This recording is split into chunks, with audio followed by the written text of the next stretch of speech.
What's up, Ninja Nerds? In this video today, we're going to be talking about bowel obstruction. This is a part of our clinical medicine section. If you guys like it, it helps you, please support us, and you can do that by hitting the like button, commenting in the comment section, and subscribing. Also, really urge you guys to go down in the description box below, click on the link to it, goes to our website, become a member. There you'll have a lot of premium features, things like notes, illustrations that are amazing. On top of that, we're developing quiz questions and exam prep courses that I think are going to be super critical and helpful for those of you out there. But check it out, there's a lot more things there to offer on the website. But let's talk a little bit about bowel obstruction. There's two types, pretty straightforward: mechanical, functional. With mechanical bowel obstructions, there's literally something that's blocking the lumen, right? It's just a big old barricade within the lumen that's preventing intraluminal contents, food, fluid, any kind of like intestinal contents. It's not being moved through the actual GIT, right? So this is the problem, is that you're not having the proper movement of these contents. There's not really an issue with motility. So the actual smooth muscle here, this is actually intact. So motility is okay. The problem that is existing here is that you have a physical obstruction. So motility is fine, but there is actually some type of physical obstruction. And that's really where the issue is, okay? So there's a physical obstruction, but there's no problem with motility. Motility is okay.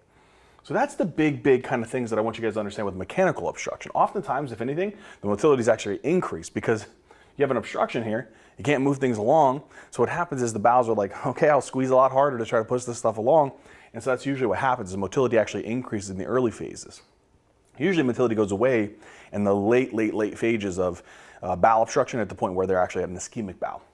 But that's the big thing for mechanical obstructions. If we come over here now to functional obstructions, it's a little bit different. There's really no problem here where there's something in the actual lumen obstructing the intraluminal contents. So in this particular scenario, there really is no physical obstruction. That's not the issue whatsoever. So because there's no problem with a physical obstruction, what do you think is left? Motility. The motility is actually going to be the problem. So in these particular patients, they have no good GI motility. The muscle is actually going to be the issue here. And if the muscle can contract, it's supposed to induce what's called peristalsis. And so in this particular sense, this peristaltic wave that moves intraluminal contents down is not occurring. And so this is the same concept. You see how intraluminal contents are not moving? It's just in this, there's an obstruction, normal motility. Here, no obstruction, and there's decreased motility. And we can actually use that here. There's a decreased motility. So this is really kind of the big differences here and these different types of obstructions, right? Now, when you look at these also in another particular way, let's say I take a section, because this is a section of the actual GIT, that's a section of the GIT, and I kind of make another little diagram. Another big thing here is that whenever you look at mechanical obstructions, they have this part here that's really kind of like crucial and helps you to identify the differences between them on radiographic images, is that right here, let's say, is the physical obstruction. So everything proximal to that is becoming distended. So all this is distended bowel. Everything up here above the transition point. Everything below the transition point is decompressed. That's, I think, super helpful to think about when you're looking at these radiographically, right? Whereas here, do you notice any transition point? No. So there's no transition point. And I think that's what's super helpful. In this sense, the bowel is actually distended throughout. So they have distended bowel loops throughout their small intestine or throughout their large intestine. And I think that's what's super helpful, is that this is distended bowel only proximal to the obstruction, decompressed distal. This is distended bowel throughout. So let's actually write that down. Distended throughout. Okay, so I think we have somewhat of a decent idea here about some of the small differences between mechanical and functional obstruction, which is good because oftentimes they can present similarly. So oftentimes these patients usually present with what's called CAVO findings. This is that classic finding that I want you guys to remember. And so what this means is they oftentimes will have cramping abdominal pain, abdominal distension, vomiting, and obstipation. That's really the big features that are super classic. So if a patient comes in, cramping abdominal pain, they have abdominal distension, vomiting, obstipation, think, do they have a bowel obstruction? Is it mechanical, functional? Think about which one is blocking the contents, which one's a problem with motility. If it is, I know that radiographically I'll be able to identify this based upon the pathophysiology. But then, once I've done that and I say, hey, I found the actual obstruction, what's the cause? And then more than that, where is the obstruction? Is it only affecting the small bowel or the large bowel? Let's talk about that now. So if we move on to the next part here, let's say that we're only focusing on mechanical obstructions that affect the small and large bowel. For the small bowel, the most common cause by far is going to be these surgical adhesions that stick between the bowels and obstruct it, right? So I want you to remember adhesions as a super, super common cause. By far the most common cause. And I think one of the telltale signs that'll help you guys to remember this one is that it's often, usually due to abdominal surgery. So look in the history for multiple abdominal surgeries in their history, because this is going to be some of that scar tissue that's remaining there. A second one is going to be hernias. So let's say here is the inguinal canal or the femoral canal, and a piece of bowel herniates out through that space of that canal. Now you're pinching on the bowel, creating a transition point. Just like here, it's pinching on the bowel, creating a transition point. This is hernias. Hernias, I think the big ones to remember are going to be ones that can easily be incarcerated and unfortunately strangulated. And this is going to be, you want to watch out for femoral ones. These are the scary ones, and inguinal ones. And oftentimes they'll complain of pain in those particular areas, and when you go to examine them, you may find that visible, palpable mass. The third and final one, I would say, is not as high yield because it's not as super common, but you want to think about it in the pediatric population. And this one, I would say, is going to be intussusception, right? And in this scenario, you want to think about this in like young children, and it's usually going to happen near the iliocecal junction. They have this thing called a Meckel's diverticulum, and it creates this kind of like little leading point that causes the ileum to kind of get sucked in and telescoped into kind of like the inner part of the cecum. So you see how this is the inner, like the proximal bowels right here? Imagine here, I have my left hand as the proximal bowel, here's the distal bowel. It gets sucked into the actual inner segment of the distal bowel, and it creates a little transition point, therefore obstruction. So this is going to be in young children, and usually they'll have something called a Meckel's diverticulum that this will kind of cause this lead point to lead into this kind of telescoping, usually at the iliocecal junction. All right. For the large bowel, what's causing the transition point, the mechanical obstruction? It's usually pretty straightforward. It's some type of like tumor. Usually it's intraluminal in the scenario of, usually this is a neoplasia or neoplasm, and this is usually in the setting of something like colorectal cancer. Could it also be extrinsic compression from some type of intra-abdominal tumor besides from the GIT? Sure, could be, but I'd say colorectal cancer will probably be the more common one. And then the last one, really interesting one here, is going to be a twisting of the bowel. And this is called a volvulus. Now, volvulus is really interesting, and it's usually can occur in two forms. It can occur in children, usually in the midgut region, but that's what would affect the small bowel. Sigmoid colon is usually going to be the distal part of the large intestine, and so that'll affect the large bowel.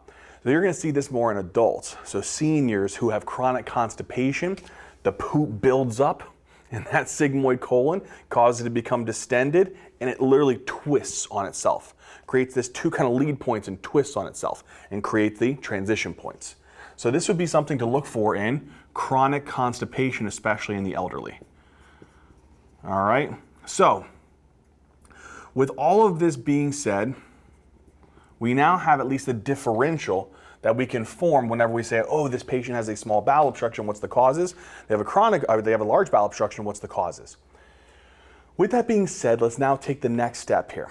A patient comes in, they have CAVO findings. You think that they get an x-ray and you see some potential findings that would suggest more of a non-mechanical obstruction related bowel obstruction. So it's more functional. and physiological. So then you're thinking, okay, if it's affecting the small bowel, there's a special disease for this one. And you see how there's no transition point. It's literally the muscle of the bowel is paralyzed. And what we do here is we call this a paralytic ileus.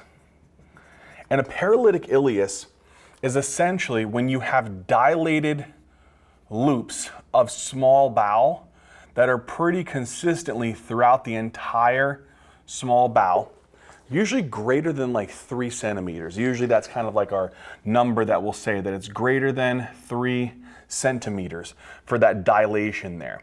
That would be suggestive of a paralytic ileus if there's no transition point with a decompressed distal bowel.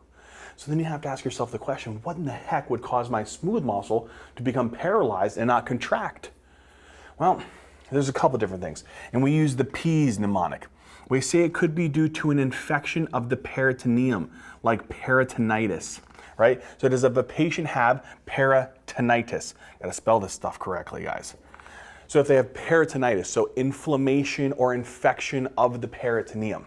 Now, I still didn't spell it correctly. Here, let's fix this. Peritonitis. Now, in this patient who has peritonitis, what happens is they get inflammation of the peritoneum. The peritoneum literally is going to cover the actual GI organs. And so if they get inflamed, sometimes it can actually cause that smooth muscle to not contract very well. So that could be one potential cause. Another one is it could be due to, are they having some type of post-abdominal surgery? You went around there, mucked around in the abdomen, those bowels are going to have a little bit of a tough time being able to get back to their normal contractile activity. So it could be post-operative. Sometimes this could be because of the surgery itself, or it could be because of the medications that were given. So some of the anesthetic medications, like the sedating medications, the paralytics, etc. It also could be because the potassium is low. The potassium is really important, and it has a very significant effect on, a lot of the contractile activity of the actual smooth muscle. And so if the potassium is low, they have what's called hypokalemia. That could also paralyze that smooth muscle temporarily. Lastly, and probably the most common one, I think chronically, is pain meds. And so patients who are taking opiates, whether this be in large doses acutely or whether this be in large doses chronically, these medications definitely decrease the actual contractile activity of the smooth muscle. So if you think about these things, all they're going to do is, pretty straightforward, is they're going to act on the smooth muscle of the small bowel or the large bowel, and they are going to inhibit this actual muscle. And so you'll have a decrease in the motility, but you'll have no physical obstruction. If I have a decrease in motility, can I move things along the actual small bowel or the large bowel? No, and so you'll have distended bowels because they're gonna stay in that area, okay? Same thing exists in a patient who has dilated large bowel. All right, usually, if it kind of dilates different parts here, so if you kind of dilate out the large bowel, like the transverse colon, or the ascending colon, or the descending colon, then this is kind of different. So this is actually what we refer to as colonic pseudo-obstruction. Colonic pseudo-obstruction. Sometimes they also give this the terminology Ogilvy's syndrome, okay? Ogilvy's syndrome. And basically what happens here is that you have dilated loops of large bowel. Usually the telltale sign is that cecum is gargantuous. Usually when the large bowels themselves are like greater than 6 centimeters, so if it's getting to the point where these puppies, like these parts are greater than 6 centimeters, or the cecum is like greater than 9 centimeters, then man, this is getting pretty stinking bad, and you want to watch out for that. So if the cecum is getting really big and the other parts of the large bowel are getting really big, they're distended throughout, no decompressed distal bowel or transition point, really suggests more about functional obstruction. Same thing though, both of these in the small, large bowel, whether it's colonic pseudo-obstruction, paralytic ileus, are usually due to these particular causes. It's not a mechanical obstruction like in these scenarios here that we talked about. Now that we've talked about mechanical and functional bowel obstructions and how they'll present, let's now talk about the complications of these. All right, guys, so now we're gonna move into the next part here, which is when a patient who has a bowel obstruction, they come in, right, they present with that CAVO findings, the cramping, abdominal pain, abdominal distension, vomiting, obstipation, or constipation, right? You're like, okay, is this more of a mechanical, is it a functional? Again, you'll base that on some of the radiographic findings in their clinical history. And then if you're thinking, you know, if it is a small versus a large bowel, how do I really differentiate that? Again, more of a radiographic type of thing that you'll kind of base it on. Now, when a patient who also has, again, a mechanical or I'd say functional bowel obstruction, they are at risk for some potential complications. And some of these that you should be aware of are the following. So the first one is hypovolemia. These patients can become pretty significantly volume depleted, and it's kind of a multifactorial mechanism behind it. So pretty straightforward though. Here we have a patient who we're gonna say has a bowel obstruction, and there's the transition point, right? It's a mechanical type. But either way, things aren't moving along. If things aren't moving along, then the back pressure from all of this kind of obstruction point causing proximal distension will cause some of the fluid to start backing up. And you'll have this retrograde expulsion, if you will, of intraluminal contents. So then what's going to be the effect here is the result is you'll have some retrograde expulsion. You know what that's a fancy word for? That's a fancy word for vomiting. So these patients will have pretty significant vomiting. And when they have this intense vomiting, they're going to vomit up multiple contents. One of that is going to be lots of water, electrolytes. And so some of the things that they are going to lose is they're going to lose a ton of, there's going to be decrease in the amount of water and sodium. And if there's a decrease in the water and sodium within inside of the bloodstream, or let's actually say they're vomiting up a ton, so they're going to have water and sodium loss. That right there in itself is going to contribute to hypovolemia. So this is one of the reasons why these patients will become hypovolemic. Now, when a patient has hypovolemia, what are some of the ways that these patients could look? Well, I think it's pretty straightforward is that if you have a lot of this loss of fluid, they may present with a decreased skin turgor. They may present with some tachycardia. They may present with some dry mucous membranes, right? They may even present with some hypotension. These are common features of hypovolemia. And I think that's one of the first things to be able to look for is, do they have any flat jugular veins? Do they have any decreased skin turgor? Do they have any dry mucous membranes? Do they have decreased urine output, tachycardia, hypotension? These are things to look for.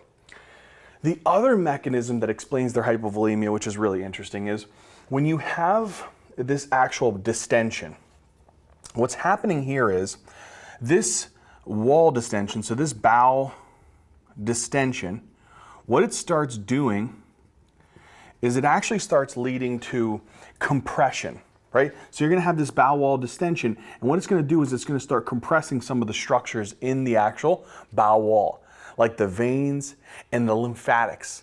And as a result, you'll develop a lot of bowel wall edema. So that's the other thing, is that you're gonna have bowel distension, which presents as, will then lead to bowel wall edema. Because imagine here, whenever this bowel is becoming like significantly stretched because of all of this distension here, because of all this fluid and intraluminal contents, inside of this brown structure here, there's going to be lymphatics and veins, and they're being compressed. You can't drain things like fluid and blood out of the actual bowel wall, so it'll become edematous. If you have a super edematous, let's kind of like represent that here with kind of thickening up now. We're gonna thicken up this puppy. Now it's all kinds of thick. This bowel wall is much more edematous and swollen. If it's much more edematous, what do you think is gonna happen? It's gonna make it really hard for fluid to be absorbed. So now the absorption, the movement of fluid from the bowel into the actual bloodstream is going to be inhibited. So this will be decreased fluid absorption as the result. So there'll be some decreased fluid absorption. The other concept is that if you have decreased fluid absorption, you're not bringing water and sodium and all those things into the bloodstream, what's going to happen to the volume within inside of your bloodstream? It's going to decrease. So these patients will develop hypovolemia because of that as well. You know what else? With all that bowel wall edema, you know what else happens is that it actually causes more fluid to be secreted into the from the bowel wall into the lumen. And so this is another thing, is that you will actually also increase fluid secretion into the lumen of the bowel. So you have increased fluid secretion and decreased fluid absorption.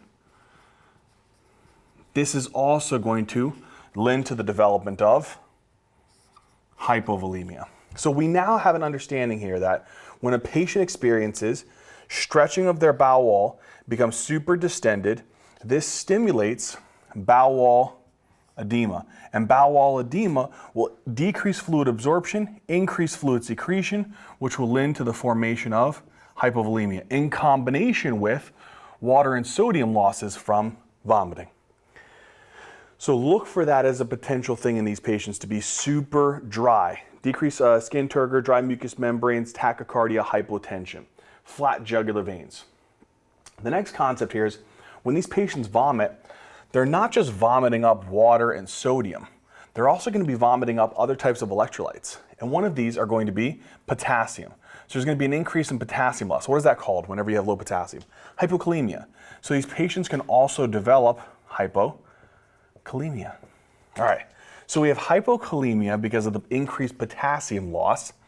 The other thing that they're going to lose is they're going to lose a lot of protons in their stomach acid. So especially if you have a small bowel obstruction, you're going to be vomiting up large amounts of hydrochloric acid.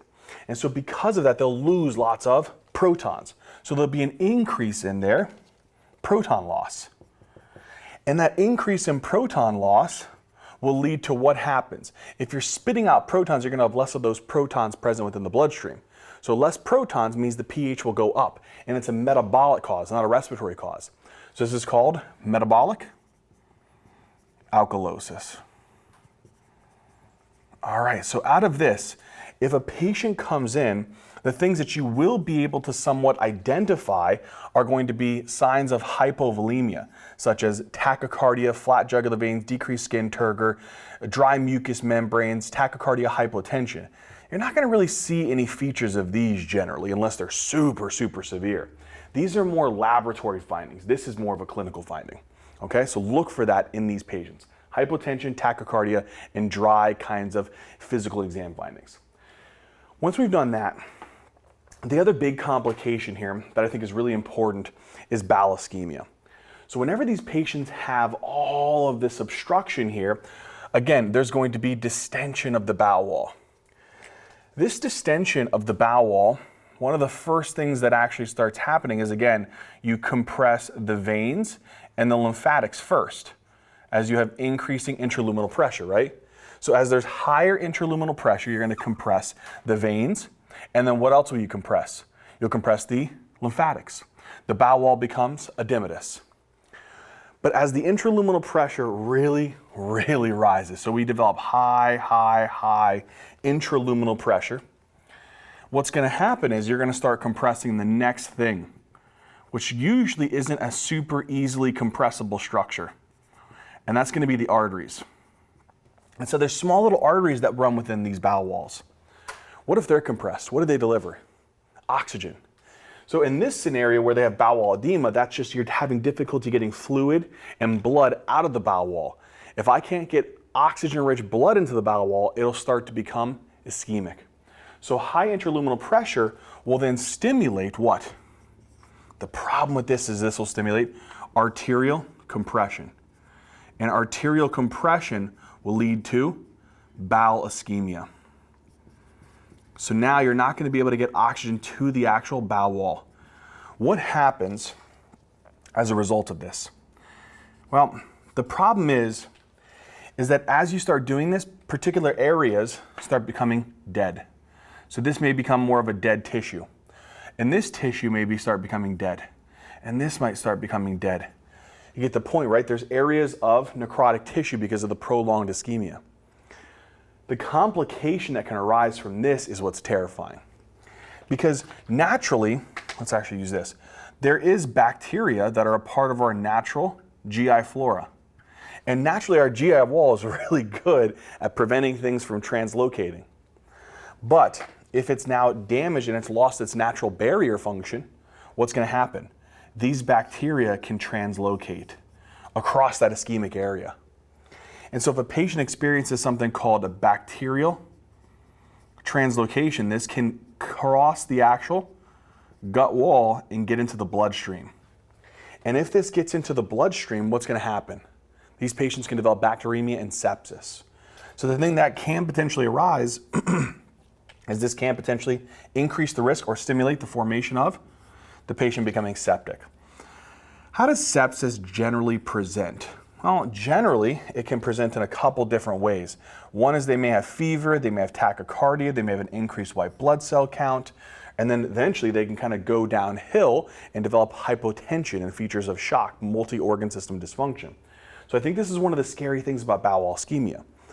Another thing that's actually helpful, and they can try to test you on this for the exam, is that whenever tissues are screaming because they're not getting oxygen, they kind of kick into anaerobic respiration.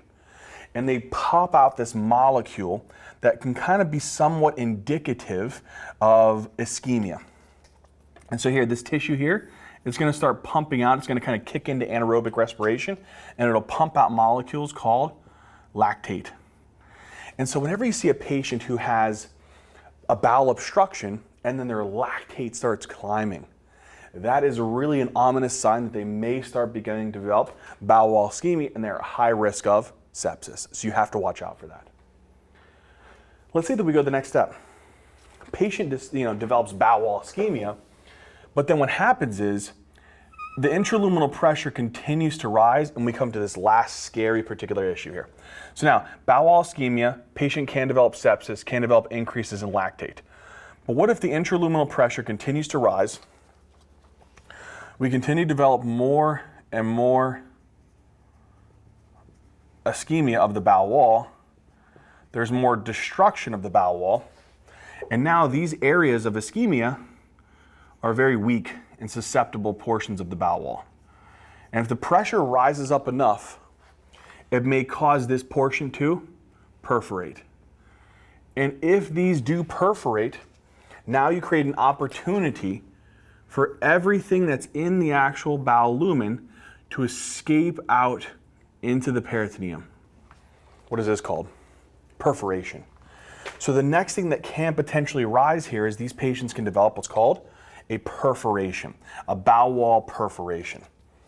Now, the scary thing about a bowel perforation is that these patients will have scary signs, particularly one of the big things is they'll have intense abdominal pain. If this patient does develop a bowel perforation, another thing that can happen is bacteria can spill out of the actual lumen into the actual peritoneum.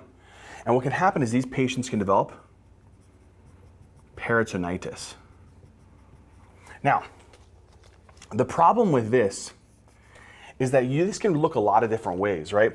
So we said that bacteria could spread in the example above, that it could translocate into the bloodstream. In this situation, it's going to translocate, but it's going to translocate into the peritoneum. Now, the things that are really helpful here is that peritonitis usually will present with findings of peritoneal findings. So for example, you want to watch out for severe abdominal pain. You want to watch out for guarding. You want to watch out for rigidity. You want to watch out for rebound tenderness. So when you press into their abdomen, you take your hand off, it causes intense pain. So when a patient has peritoneal findings, and on top of that, features of bacteria leaking in to the peritoneum and causing inflammation like fever and increased white blood cell count, think about peritonitis from a bowel perforation. If they present with maybe increased abdominal pain because they have bowel wall ischemia, and now they have fever, they have leukocytosis, and they have a bump up in their lactate, it may lend you more to thinking about bowel wall ischemia. So increased lactate, abdominal pain in combination with potential fevers of sepsis, bowel ischemia. Peritoneal findings plus fever plus leukocytosis, this should lean more to the feature of a bowel perforation with peritonitis. The other thing is when you perf a bowel, not only does bacteria leak out here, guess what else leaks? Air. There's going to be air naturally within our bowel. So not only is it going to be bacteria that actually leak out, there's going to be air. Here, let's actually be cool here, and we'll put some like, I don't know, some like circles here. This represents air. And this also will leak out. What is it called whenever air leaks out into the peritoneum? It's called a pneumoperitoneum. So another potential finding here that you want to watch out for is not just peritonitis because bacteria leaks out and cause inflammation and infection in the peritoneum, but watch out for air that leaks into the peritoneum. And this is called a pneumoperitoneum. The reason why I'm telling you this is when a patient comes in with a bowel obstruction, usually the significant fear is these two, bowel ischemia and bowel perforation. Oftentimes you're training their abdominal exam to see if it gets worse. If it does, it could lend to ischemia. If their lactate climbs, it definitely suggests ischemia. Then watch out for risk of sepsis. If their abdominal exam becomes significantly worse with findings of peritonitis, you're concerned about bowel perforation. And one of the big things here is that sometimes what can really help to seal that diagnosis is that air leaked into the peritoneum and it can be visible on actual radiographic images. And that's why this is important. Now let's move into the next step here, which is talking about how do we diagnose bowel obstructions. The next thing that we have to talk about here after we've kind of gone through the bowel obstruction is how to really diagnose it. How do I know if it's a small bowel obstruction? How do I know if it's a large bowel obstruction? How do I know if it's a paralytic ileus? How do I know if it's maybe even potentially a Gilvey syndrome or colonic pseudo-obstruction? Well, first thing is, again, you have to ask yourself the question, because this is the utmost importance here, is did they perforate? So did they come in originally with cramping abdominal pain, abdominal distension, vomiting, haven't had a bowel movement in a couple of days, and all of a sudden they present with searing abdominal pain, they present with rigidity, guarding, rebound tenderness, reduced bowel sounds, fevers, leukocytosis, maybe they've been a little hypotensive. I'm scared that they perfed. I'm scared. So I need to get an abdominal x-ray and look to see if I see air underneath the peritoneum. If I do, and they're hemodynamically unstable, signifying that they may be becoming septic or a little bit, then I need to take them right to the OR and I'll do an intraoperative diagnosis. I'll find the actual area where they perfed and I'll treat it accordingly. If they do not have a pneumoperitoneum and they're not hemodynamically unstable, and I see on the abdominal x-ray that they have dilated bowel loops, and I see a lot of air fluid levels indicating that there's probably a transition point, then I'm definitely scared that they have a bowel obstruction. And the most definitive way to diagnose a bowel obstruction is to get a CT of the abdomen and pelvis. When you do this, it'll really help you to identify if it's mechanical or if it's a functional obstruction. Oftentimes an abdominal x-ray can do that, but CT abdomen and pelvis will give a little bit of a better idea. For example, do I see a transition point? Do I see an area where I see the obstruction and I see the narrowing of the bowel wall with proximal distension and distal decompression? If I do not, that kind of suggests more of a functional bowel obstruction. Also, make sure that you're listening to their abdomen. When you auscultate, do you hear absent bowel sounds? Because absent bowel sounds indicate that they're probably more towards the functional obstruction side. Because usually in your structural obstructions, you start off with hyperactive, and then eventually you progress to almost hypoactive or absent bowel sounds. So again, absent bowel sounds with the absence of a true transition point suggests a functional obstruction. Then you just have to determine where is that point. Is it involving only really the small bowel, maybe a little bit of the colon, or is it only involving the large bowel? So if I see dilated colon, cecum's greater than 9 centimeters, the colon's greater than 6 centimeters at multiple parts, it's only that, it's a Gilvey syndrome, colonic pseudo-obstruction. But if I see something like this here, or if I do see this is, oh boy, look how huge their cecum is, look how large their actual transverse colon is. This is super obvious for a Gilvey syndrome, and they're not going to see a lot of small bowel loops that are super dilated and distended. So this definitely does not suggest an ileus. All right. Another CT scan that suggests, in this case, this is a CT scan that should suggest very large and dilated and distended large bowel. Now, if I go the other route, I have a patient that I now think has an ileus that will really only be dilated small bowel predominantly. So I'll look and I'll see that the small bowel is greater than 3 centimeters at multiple points. Maybe they have some colon involvement. Maybe they have some parts of their colon that are greater than 6 centimeters. Either way, if they have both, and I see no mechanical transition point, I see absent bowel sounds on auscultation, I think it's probably a paralytic ileus. And here you can see that they have multiple areas of dilated small bowel loops, and they even have a little bit of dilated large colon here too. But there's no transition point with air fluid levels. That really more likely suggests that they have an ileus. And again, here's a CT scan that would identify an ileus. Here you have dilated small bowel loops and maybe even some dilated large bowel loops. But again, no mechanical transition point. If I do a CT of the abdomen and pelvis and I see a mechanical transition point, then I see collapsed distal bowel or decompression. I see the transition point and maybe even proximal distension of the bowels. I definitely think that this is a structural or mechanical obstruction. To add to that, if I go and auscultate their belly, oftentimes in the beginning stages of an obstruction, they'll develop what's called Boborgamy, which is very hyperactive, very high-pitched tinkling bowel sounds. Over time, as it gets worse and the bowel wall becomes ischemic, the bowel sounds will start to become more hypoactive and absent. But in the earlier stages, they'll be very hyperactive. This right here screams mechanical bowel obstruction. So I need to then figure out, is it small or large? If I look at the small bowels and they're dilated, greater than 3 centimeters, I see a transition point with air fluid levels. It's a small bowel obstruction. And again, you can see here that there's multiple areas of dilated bowel loops. And look, at some point right here, I can see that there's probably some type of transition point here. Somewhere here there's a massive kind of transition point causing proximal distension and distal decompression. Same thing here. Look, I can actually see that there's some type of area here that's really, really narrowed. And all of this stuff here that's dilated is more proximal distension. And then again, anything distal to this point right here would be decompressed bowel. So there's a transition point, proximal distension, distal decompression. Super common characteristic of, again, a SBO. If I look at their CT scan and it shows that they have a dilated colon, so the cecum is greater than 9 centimeters, their colon is greater than 6 centimeters, and I see an obvious transition point, it's likely a large bowel obstruction. And again, that's usually going to be in the form of like colorectal cancer or some type of volvulus. So here you can see that there's an obvious dilation of the distal colon, parts of it here as well, and then it's kind of cutting off somewhere here.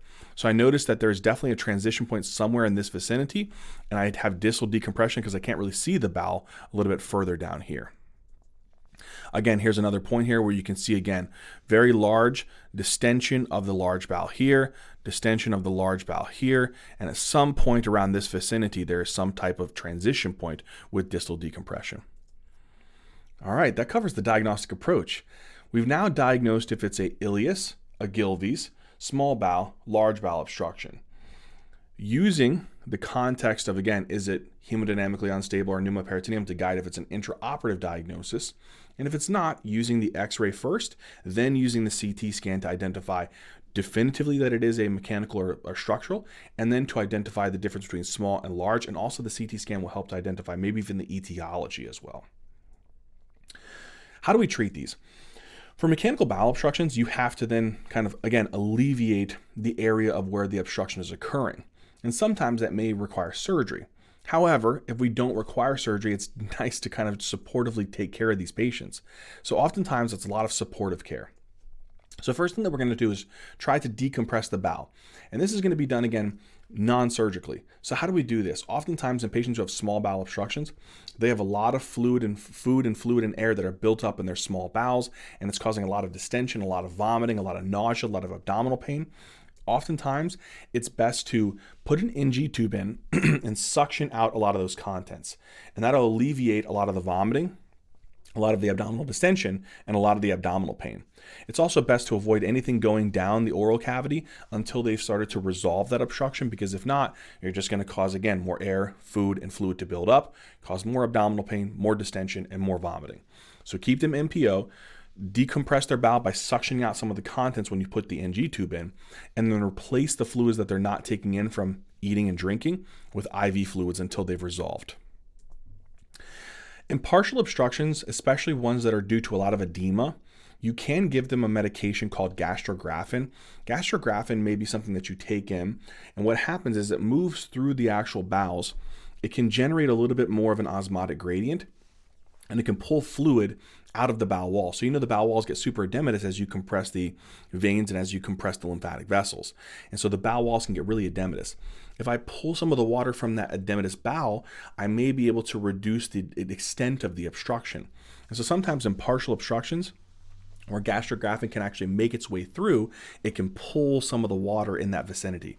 If it's a complete obstruction, it's not going to help and actually could make it worse.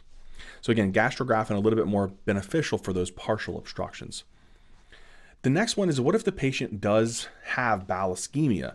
In other words, I see that they have an intense elevation in their lactate. Maybe they're developing some concerning signs of sepsis, or they perfed. In these particular situations, it's usually complete or closed loop obstructions. So complete means that they're not passing any stool, they're not passing any gas, all right? Partial, they can pass stool, they can pass gas. A closed loop, same thing, but this one is really, really scary because you've pinched off both ends. This area will most certainly become ischemic and have a high risk of perforation. So these two are very, very high risk obstructions with very high risk of ischemia and perforation. In these particular scenarios, oftentimes you're going to have to take these patients to do some type of surgical or intervention. So one is you open them up, or you do a laparoscopic study and you go in and you find the area of where the obstruction is, and then you kind of remove that obstructive material. Maybe it's clearing off the adhesions. Maybe it's freeing up the hernia from the actual defect in the abdominal or pelvic wall. Maybe it's kind of taking a intussusception and trying to improve that or pull that, untelescope that area. If it's a colorectal mass, oftentimes that may require some type of like surgical resection. If it's a volvulus, sometimes you can actually do an endoscopic procedure where you go in and you actually detorse that area. So it is important to remember that surgical interventions may be required, or endoscopic interventions, especially if they have a volvulus. You can go into the particular vicinity of where the volvulus is and help to detorse that area. Now, in patients who have functional bowel obstructions, this is not something that you have to require any type of procedure unless they do perforate or they develop bowel ischemia. Oftentimes, it's the same thing. You decompress their bowel, you give them IV fluids while they're not eating or drinking, you maintain them not eating anything or drinking anything until their bowel is actually healed. And then if they have a lot of vomiting, nausea, abdominal pain, distension, put an NG tube in, suction out some of that material, and that'll help to relieve the abdominal pain, the distension, the nausea, and the vomiting. The other thing that may help, especially in patients who have a lot of Ogilvie syndrome, they have a lot of air and food and fluids that are kind of like sitting particularly in their large bowel, you can put a rectal tube in and it'll decompress that distal bowel. And that may be somewhat helpful, but more particularly in Ogilvie syndrome. It's important to remember that bowel motility is the problem. In these, it's obstruction, and you have to fix the obstruction. In this, it's motility, so improve their motility. Oftentimes, you can do laxatives. This may help a little bit. And then sometimes in patients who don't respond to things like Senna or things to like polyethylene glycol or maybe lactulose, then you can go to the route of neostigmine, which is more of it helps to particularly increase the acetylcholine in the synapses of the smooth muscle and increase contraction of the smooth muscle. So it'll have to move things along, but usually this is more of your last line medical therapy. In patients who have severe bowel ischemia due to the ileus or Ogilvie's, or they do perf, in this particular scenario, you actually do have to do a surgical procedure where you go in and actually close off the area of the perforation, maybe resect out the actual disease segment of the bowel, and that's really important to remember when you would do this one. All right, my friends, that's bowel obstruction. I hope it made sense. I hope that you guys really did enjoy it and like it. And as always, thank you, love you, and until next time.